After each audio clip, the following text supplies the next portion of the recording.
शेतकरी बंधूंनो, चालता बोलता फक्त शेंडा जर खुडला पण जास्त वर झाड जात असेल पराठीचं आणि शेंडा खुडला तर त्याचा इफेक्ट असा होतो, चांगला होतो. आता अशी बोंडाची साईज, असं बोंडाचं वजन जे आहे, हे कोणतंही टॉनिक इथं आपण फवारलेलं नाही आहे, कोणतं औषध इथं टाकलेलं नाही आहे. शेतकरी आपल्यासोबत आहेत. फक्त हे विज्ञान तुम्ही समजून घ्या. विज्ञानाच्या मार्गाने जर आपण अवलंब केला तर नक्कीच आपल्या कपाशीवरचे बोंड हे मोठे होऊ शकतात, माल जास्त लागू शकतो. वजनही वाढ. पण कपाशीच्या प्लॉटमध्ये आहोत आणि मागच्या वेळेस ज्यावेळेस आम्ही इथं आलो होतो त्यावेळेस कपाशीची वाढ ही जवळपास 5 फुटाच्या वर चालली होती. त्यावेळेस सहज आम्ही या झाडाचा जो आहे तो शेंडा खुडला होता.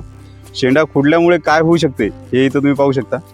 जास्त वाढ झाली तर झाडांचं अन्नद्रव्य जे आहे ते सरळ पानांमध्ये वरच्या साईडला जातं, पण इथं जर आपण शेंडा खुडला तर जे काय अन्नरस आहे तो बाकीच्या फांद्यांना दिला जातो आणि त्याच्यावर लागणारे बोंड जे आहेत ते चांगल्या प्रकारे भरू शकतात. हे बघा, तुम्ही पाहू शकता शेंडा खुडल्यामुळे बोंडांची साईज, बोंड लागलेले जे आहेत ते अतिशय चांगले बोंड लागलेले आहेत. दुसरी गोष्ट म्हणजे ज्यावेळेस आम्ही इथं आल्यानंतर शेंडा खुडला होता त्यावेळेस आपल्या साहेबांना, गुंगे साहेबांना वाटलं होतं की बाबा शेंडा खुडला तर झाडाला काहीतरी इजा होईल, झाडाची वाढ व्यवस्थित होणार नाही. पण त्यांच्याकडून अनुभव जाणून घेऊ की शेंडा खुडल्यामुळे बाकीच्या झाडामध्ये आणि या झाडामध्ये काय फरक दिसला.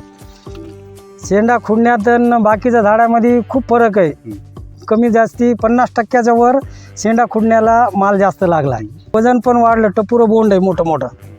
शेंडा खुडल्याचे खूप फायदे येते. साहेब लोक आलते त्यावेळेस त्यांनी सहज शेंडे खुडले 3-4 झाडाचे आणि आता महिना झाला त्यांनी खुडून आज आले ते परत प्लॉटमध्ये. तर आज आम्ही पाहिलो ते झाडं. खरंच अनुभव आहे, शेंडा खुडल्यामुळं खूप फरक आहे मालामध्ये बी, वजनामध्ये बी आणि सगळ्याच गोष्टीत. इथं